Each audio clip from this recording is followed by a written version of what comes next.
Los grados de integración económica. Los grados de integración económica se dividen en 6, que serían zona de preferencia, que la zona de preferencia arancelaria es el primer escalón de los grados de integración, y su objetivo principal es la reducción de aranceles en productos específicos entre los países. Luego tenemos la zona de libre comercio, que es aquella que su objetivo es la eliminación y adicionalmente la reducción de aranceles entre los países en común. En ese tenemos, por ejemplo, los acuerdos de complementación económica. Luego tenemos la unión aduanera, que en este punto, en este escalón de los grados de integración, se da, además de las preferencias arancelarias ya antes dichas, se da un arancel externo común para terceros países. Luego tenemos el mercado común, en la unión aduanera, como ejemplo, tenemos la Comunidad Andina y el Mercosur. Luego tenemos el mercado común, que sería básicamente la circulación libre o la libre circulación de bienes, servicios y capitales a través de los países, al igual que personas. Era la idea del Mercosur en los años 80, pero no llegó a ser un mercado común y se quedó en unión aduanera. Luego tenemos la unión económica, que la unión económica es la unión de políticas o la cooperación para generar políticas económicas igualitarias entre los países. Esto, en un ejemplo, sería la Unión Europea, y en algunos casos se da o se puede dar que se crean monedas, o se crea la moneda unitaria, que sería el euro, por ejemplo. Luego tenemos la integración total, que es aquella integración que hace que se tenga una gobernanza coordinada de los países del bloque. Además de eso, crea instituciones supranacionales y genera leyes o legislativa en común. Luego tenemos los acuerdos internacionales según su alcance. ¿Cuáles son los acuerdos internacionales? Acuerdos bilaterales que se firman entre dos países para preferencias arancelarias o mejorar el comercio entre ambos. Luego tenemos acuerdos multilaterales que hacen que se firman entre 3 o más países y es un poco más amplio que los acuerdos bilaterales. Ayuda también al comercio y impulsa el crecimiento económico. Luego tenemos los acuerdos de alcance parcial, que estos acuerdos se firman a partir de la idea de reducir aranceles, tener preferencias arancelarias en productos en específico. Luego tenemos acuerdos de complementación económica, que son acuerdos un poco más avanzados o que abarcan áreas más grandes que los acuerdos de alcance parcial. Y los acuerdos de complementación económica también son de preferencias arancelarias, reducción de aranceles, eliminación de aranceles en productos en específico, y ayuda a una coordinación comercial entre países. Luego tenemos acuerdos de alcance regional, que se firman entre todos los países de un bloque, de una región en específico. Bueno, a partir de ahí tenemos Bolivia en el contexto de la integración económica. Bolivia tiene diferentes tratados y pertenece a diferentes bloques de integración. Entre los tratados que tenemos, por ejemplo, tenemos el AC-22 entre Bolivia y Chile, el AC-66 entre Bolivia y México, y tenemos el AC-47 entre Bolivia y Cuba, que no se puede ver muy bien aquí. Ya, ahora, además de eso, de estos acuerdos de complementación, por ejemplo, nosotros tenemos reducción y eliminación de aranceles entre Bolivia y Cuba, más o menos alrededor de 90% de productos. Luego tenemos en los bloques de integración a Bolivia con el Mercosur, que a partir del 2024 firmamos como miembros del Mercosur. El Mercosur está compuesto por países como Argentina, Paraguay, Uruguay y Brasil. Luego tenemos la Comunidad Andina, que es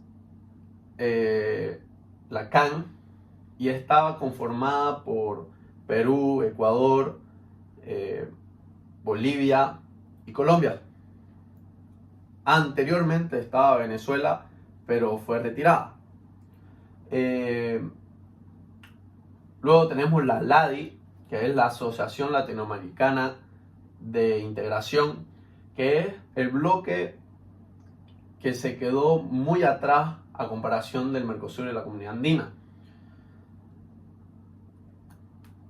Luego tenemos las medidas arancelarias, que pueden ser tres tipos de impuestos: ad valorem, específico y mixto. El ad valorem se calcula a partir de un porcentaje por el total del costo del producto o de la mercancía importada. Y luego tenemos el específico, que se da a partir de un monto monetario en específico por la unidad de volumen o la unidad de medida de la mercancía. Y por último tenemos el mixto, que se calcula en base a los dos, un porcentaje y una moneda en específico, un valor monetario específico. Luego tenemos las medidas pararancelarias, que no son medidas arancelarias, ya que no se ven, o sea, no se ve el costo final del producto, no se ve no se ve como elevado por este pago, digamos, ya que son, por ejemplo, contingentes arancelarios, aranceles estacionales, recargos aduaneros o depósitos previos de la importación. Luego, como último, tenemos las medidas no arancelarias, que las medidas no arancelarias son restricciones o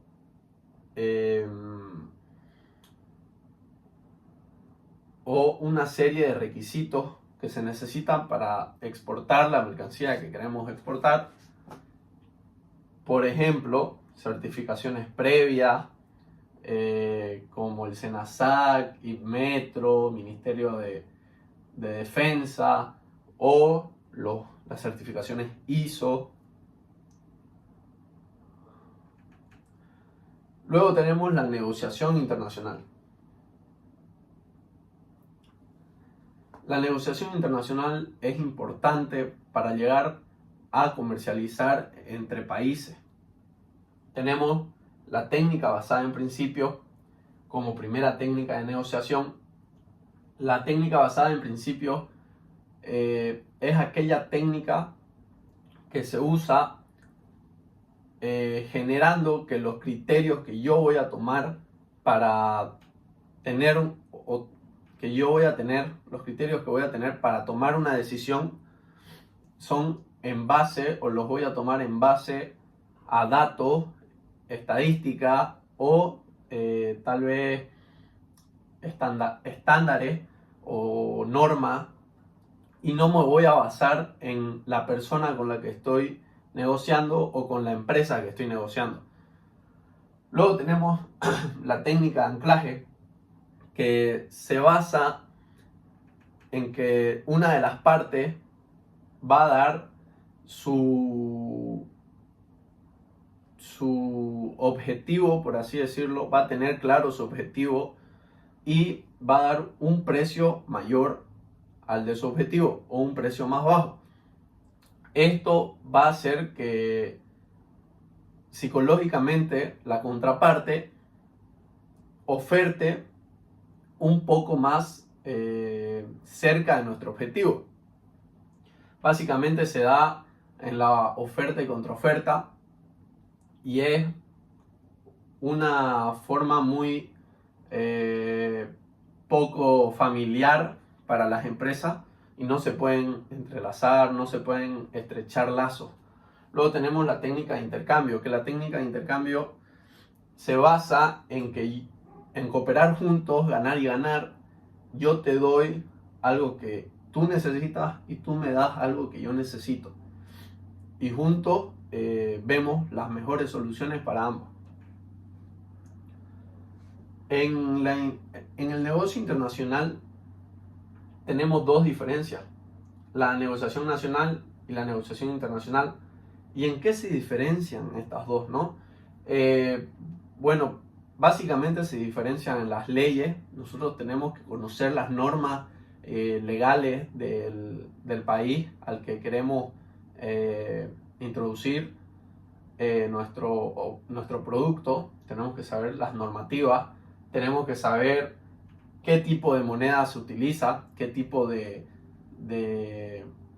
cambio tienen en ese país a comparación de nuestra moneda, o qué tipo de moneda vamos a utilizar para el movimiento comercial. Luego también tenemos diferentes culturas. Hay que conocer la cultura del país al que queremos exportar para no tener malos momentos o no tener que pasar malas experiencias con la contraparte. Y luego tenemos el idioma, que es básico para poder exportar o importar en el mundo del comercio internacional. Luego tenemos e-commerce, tipos de e-commerce. C2C, que sería, por ejemplo, Airbnb y Facebook, prácticamente es commerce to commerce o de empresa, perdón, de consumidor a consumidor. Luego tenemos el B2B, que sería de business to business o de empresa a empresa. Tenemos de consumidor a empresa, C2B, perdón. Y luego tenemos el D2C, que sería directamente al consumidor. En el del consumidor al consumidor, Airbnb, por ejemplo, es una aplicación en la que yo como consumidor pongo mi departamento y otro consumidor me renta el departamento. Airbnb gana una comisión y yo gano el alquiler. Luego tenemos el B2B o business to business, que por ejemplo HP puede negociar una venta de un número de impresoras o de computadoras para una empresa grande. Y Microsoft puede negociar, por ejemplo, los planes de software que tienen. Después, C2B sería de consumidor a la empresa, como YouTube, que yo como consumidor subo un video, genero dinero a través de las vistas y YouTube gana dinero pero a través de marketing o publicidad en mi video. Y D2C sería directamente al consumidor, como Bletser, que Bletser es una marca boliviana de poleras de ropa que vende a través de una página web directamente a sus consumidores. Muchas gracias.